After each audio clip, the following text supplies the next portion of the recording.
የሻሂድ ድሮኖች ምንነት። ሻሂድ በፋርሰኛ ሰማዕት ማለት ሲሆን በኢራን የሚመረቱ ሰው አልባ አውሮፕላኖች ቤተሰብ ነው። እነዚህ ድሮኖች የተለያየ መጠንና ዓላማ ያላቸው ሲሆን ከቀላል የስለላ ድሮኖች እስከ ገዳይ ወይም ራስን አጥፊ ድሮኖች ይደርሳሉ። ኢራን ባለፉት 30 ዓመታት በተጣለባት ማዕቀብ ምክንያት የራሷን ወታደራዊ ቴክኖሎጂ ለማሳደግ ባደረገችው ጥረት ዛሬ በድሮን ቴክኖሎጂ በዓለም ላይ ካሉ ተጽዕኖ ፈጣሪ ሀገራት ተርታ እንድትሰለፍ አድርጓታል። ዋና ዋና የድሮን አይነቶች፣ አንደኛ ሻሂድ 136። ይህ ድሮን በአሁኑ ወቅት በዓለም ላይ በስፋት የሚታወቀው የኢራን ድሮን ነው። ካሚካዜ ወይም ራስን አጥፊ በሚል ስያሜ ይታወቃል። ምክንያቱም ኢላማው ላይ ሲደርስ ራሱን በመፈንዳት ጥቃት ስለሚሰነዝር ነው። ቅርጹ የዴልታ ወይም ባለ 3 ማዕዘን ክንፍ ያለው ነው። ክብደቱ ወደ 200 ኪሎ ግራም ገደማ ይጠጋል። ፈንጂ ማከማቸት አቅሙ ደግሞ ከ30 እስከ 50 ኪሎ ግራም ድረስ ይደርሳል። ፍጥነቱ በሰዓት 185 ኪሎ ሜትር ስለሆነ ፈጣን አይደለም። ይህም ለመለየት አስቸጋሪ አድርጎታል። የሚጓዝበት ርቀቱ እስከ 2500 ኪሎ ሜትር መጓዝ እንደሚችል ይገመታል። ሁለተኛ ሻሂድ 129። ይህ ደግሞ ከአሜሪካው ፕሬዴተር ድሮን ጋር የሚመሳሰል ሲሆን ረዥም ሰዓት በአየር ላይ መቆየትና ጥቃት መሰንዘር የሚችል ነው። ለስለላና ለትክክለኛ ጥቃት ያገለግላል። ለምን ስኬታማና ተመራጭ ሆኑ? የሻሂድ ድሮኖች በጦርነት ሜዳ ላይ ትልቅ ለውጥ ያመጡት በቴክኖሎጂያቸው ጥራት ብቻ ሳይሆን በሚከተሉት ምክንያቶች ነው። የመጀመሪያው ዋጋቸው ርካሽ መሆኑ ሲሆን አንድ ሻሂድ 136 ድሮን ለመስራት ከ20,000 እስከ 30,000 ዶላር ብቻ ነው የሚጠይቀው። ይህ ደግሞ በሚሊዮን የሚቆጠሩ ዶላሮች ከሚያወጡ የሚሳኤል መከላከያዎች ወይም እንደ ፓትሪዮት ጋር ሲነጻጸር በጣም ርካሽ ነው። በጀማ ማጥቃት ወይም ስዋርም አታክ እነዚህ ድሮኖች በብዛት ወይም በመንጋ ይላካሉ።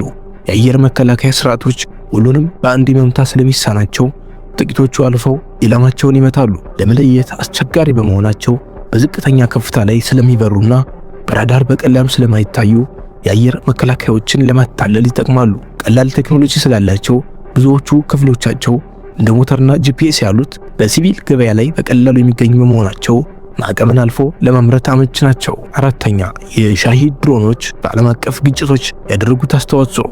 የሻሂድ ድሮኖች በበርካታ የዓለም ክፍሎች ስማቸው ተነስተዋል። ሩሲያ ቄራንቱ በሚል ስም በሺዎች የሚቆጠሩ ሻሂድ 136 ድሮኖችን በዩክሬን የኃይል ማመንጫዎችና ከተሞች ላይ ተጠቅማለች።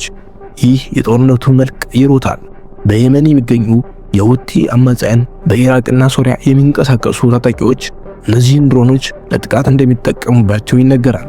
የተለያዩ የውጭ መገናኛ ብዙሃን ኢትዮጵያ ከኢራን ሻሂድ 129 ድሮኖችን ገዝታለች የሚሉ ዘገባዎችን ቢያወጡም ከመንግስት በኩል በይፋ የተረጋገጠ ነገር የለም። የሻሂድ ድሮኖች ተግዳሮቶችና ድክመቶች። ምንም እንኳን ውጤታማ ቢሆኑም ሻሂድ ድሮኖች የራሳቸው ድክመት አለባቸው። የመጀመሪያው ድምጻቸው ነው። ሞተራቸው የሞተር ሳይክል የሚመስል ከፍተኛ ድምጽ ስላለው ከመድረሳቸው በፊት በጆሮ ለመለየት ቀላል ናቸው። በአካሄዳቸው ዝግ ብለው ስለሚበሩ በጸረ አውሮፕላን መተኮሻዎች ወይም አንቲ ኤርክራፍት ገንስ በቀላሉ ሊመቱ ይችላሉ።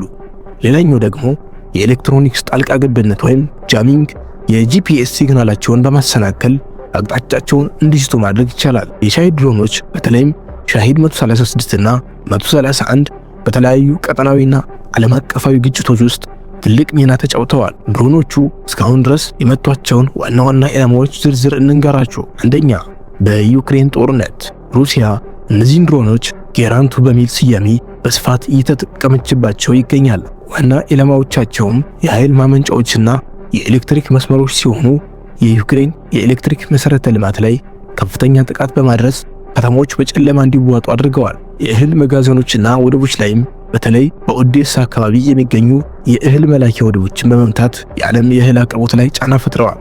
የመኖሪያ ህንፃዎችና አስተዳደር ቢሮዎች ላይ በዋና ከተማዋ ኪየቭ የሚገኙ የመንግስት ተቋማትና የሲቪል መኖሪያዎች ላይ ጥቃት ሰንዝረዋል። ሁለተኛ፣ በሳውዲ አረቢያ የነዳጅ ተቋማት በ2019 ምንም እንኳን ኢራን እጅ የለበትም ብትልም በዓለም የነዳጅ ገበያ ላይ ትልቅ ድንጋጤ የፈጠረ ጥቃት በሻሂድ ድሮኖች እንደተፈጸመ በሰፊው ይታመናል። አራምኮ ወይም በአብቃይቅና ኩራይስ የሚገኙ የሳውዲ ዓለም አቀፍ የነዳጅ ማጣሪያዎች ላይ ጥቃት ደርሰዋል። ይህ ጥቃት የሳውዲን የነዳጅ ምርት ለተወሰነ ጊዜ በግማሽ ቀንሶት ነበር። ሶስተኛ፣ በመርከቦች ላይ የተሰነዘሩ ጥቃቶች። በኦማን ባህርና በህንድ ውቅያኖስ አካባቢ ከእስራኤል ጋር ግንኙነት አላቸው ተብሎ በሚታሰቡ የንግድ መርከቦች ላይ ጥቃት ተፈጽመዋል። መርሰር ስትሬት እንደ አውሮፓውያን አቆጣጠር በ2021 በኦማን ባህር ላይ ስትጓዝ በነበረችው በዚህች የነዳጅ ጫኝ መርከብ ላይ በሻሂድ 136 ድሮን በተሰነዘረ ጥቃት 2 የመርከቧ ሰራተኞች ተገድለዋል። በ2022 መገባደጃ ላይ በዚሁ አካባቢ በሚንቀሳቀስ መርከብ ላይ ተመሳሳይ ጥቃት ደርሷል። በኢራቅና በሶሪያ የሚንቀሳቀሱ የኢራን ደጋፊ ታጣቂዎች እነዚህን ድሮኖች በመጠቀም የአሜሪካ ጦር በሚገኝባቸው ቦታዎች ላይ ጥቃት ሰንዝረዋል። በሶሪያ የሚገኘው የአሜሪካ የጦር ሰፈር በተደጋጋሚ በሻሂድ ድሮኖች ጥቃት ተሰንዝሮበታል። በኢራቅ ኩርዲስታን የሚገኘውና የአሜሪካ ወታደሮች ያሉበት ሰፈር ኢላማ ሆኗል። ኢራን ለመጀመሪያ ጊዜ ከገዛ መሬቷ ላይ በመቶዎች የሚቆጠሩ ሻሂድ 136 ድሮኖችን ወደ እስራኤል ተኩሳለች። አብዛኞቹ በአየር ላይ ቢመከቱም ጥቃቱ የድሮኖችን ረዥም ርቀት የመጓዝ አቅም ያሳየ ነበር። ሻሂድ ድሮኖች በተለይ የኢነርጂ ተቋማትን፣ ነዳጅና ኤሌክትሪክ፣ የንግድ መርከቦችንና የወታደራዊ የራዳር ጣቢያዎችን ለመምታት ስትራቴጂካዊ መሳሪያ ሆነዋል። የሻሂድ ድሮኖች አመራረት የኢራን የድሮን ኢንዱስትሪ ስኬታማ ሊሆን የቻለው ቀላልና ውጤታማ የሚለውን ፍልስፍና በመከተሉ ነው። ኢራን ጥብቅ ማዕቀብ ቢጣልባትም የሻሂድ ድሮኖችን ለመስራት የሚያገለግሉ አብዛኞቹ ክፍሎች በዓለም አቀፍ ገበያ ለሲቪል አገልግሎት የሚሸጡ ናቸው። ለምሳሌ የሚገጠምላቸውን ሞተር ስናይ ሻሂድ 136 የሚጠቀመው ልምባች L550E የተባለ የጀርመን ኩባንያ ዲዛይን የሆነውና በቻይና የሚመረተውን አነስተኛ ሞተር ነው። ይህ ሞተር ለትንንሽ አውሮፕላኖች ወይም ለሞተር ሳይክሎች ከሚውሉት ጋር ይመሳሰላል። ውስጥ የሚገኙት ፕሮሰሰሮችና የጂፒኤስ ክፍሎች በተራ ኤሌክትሮኒክስ መደብሮች የሚገኙ ናቸው። በአሁኑ ወቅት አንድን ድሮን ለማምረት የሚወጣው ወጪ ከ20,000 እስከ 30,000 ዶላር ብቻ እንደሆነ ይገመታል። ይህ ማለት አንድ ትልቅ ሚሳኤል በሚወጣው ወጪ በመቶዎቹ የሚቆጠሩ ድሮኖችን ማምረት ይቻላል። ኢራን ቴክኖሎጂውን ለሌሎች ሀገራት ለምሳሌ ለሩሲያ በማስተላለፍ በሌሎች ቦታዎችም እንዲመረቱ ታደርጋለች።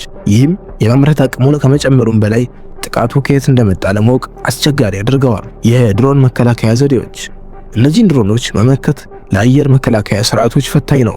ምክንያቱም ውድ የሆኑ ሚሳኤሎችን ለምሳሌ $2 ሚሊዮን የሚያወጣ ፓትሪዮት ሚሳኤል $20,000 የሚያወጣውን ድሮን ለመምታት መጠቀም ኢኮኖሚያዊ ኪሳራ ስለሚያስከትል ነው። ስለዚህ አገራት የሚከተለውን ዘዴዎች ይጠቀማሉ።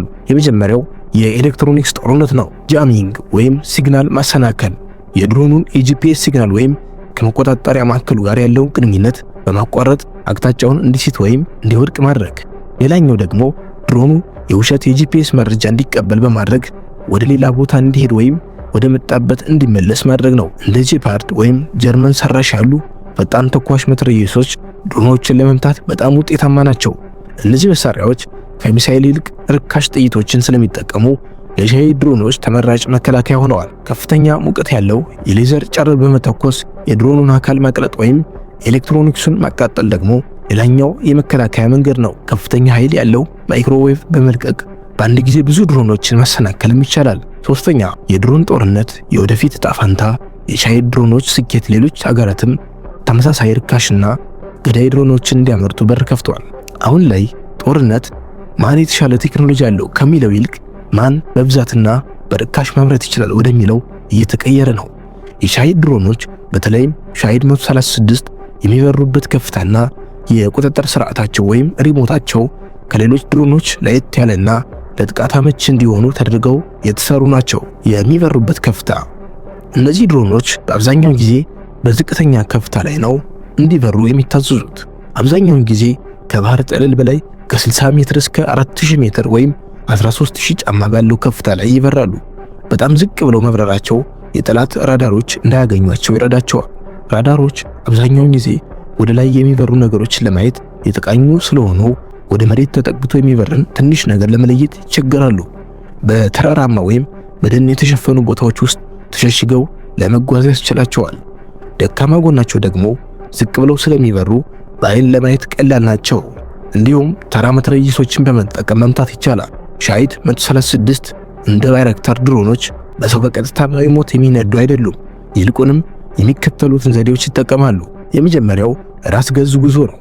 ድሮኑ ከመተኮሱ በፊት የኢላማው መገኛ በኮምፒውተር ውስጥ ይጫንለታል። አንዴ ከተተኮሰ በኋላ በራሱ ጊዜ ወደ ተሰጠው ቦታ ይጓዛል። መንገዱን ለማወቅ የሲቪል የሳተላይት ሲግናሎችን ይጠቀማል። የሳተላይት ሲግናል በጠላት ቢዘጋ ወይም ጃም ቢደረግ እንኳን ድሮኑ ውስጥ የሚገኙ የፍጥነትና የአቅጣጫ መለኪያ መሳሪያዎችን በመጠቀም በግምት ወደ ኢላማው መጓዙን ይቀጥላል።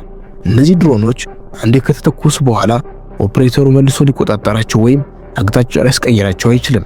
ይህም የሬዲዮ ሞገድ ስለማይጠቀሙ በሬዲዮ ጠላፊዎች በቀላሉ እንዳይገኙ ያደርጋቸዋል። አንዳንድ አዳዲስ የሻሂድ ሞዴሎች እንደ ሻሂድ 129 ግን ካሜራ ስላላቸውና ረጅም ርቀት ስለሚሄዱ በሳተላይት ወይም በሬዲዮ ሞገድ በሰው ሊመሩ ይችላሉ። ሻሂድ 136 ልክ እንደ ትንሽ ሰው አልባ አውሮፕላን ሳይሆን ቀስ ብሎ እንደሚበርም ሚሳኤል ነው የሚቆጠረው። ለዛሬ የመጣላችሁ የኢራን ሻሂድ ድሮን መረጃ እዚህ ላይ ያልቃል። በቀጣይ እስክንገናኝ ቸር ሰንብቱ።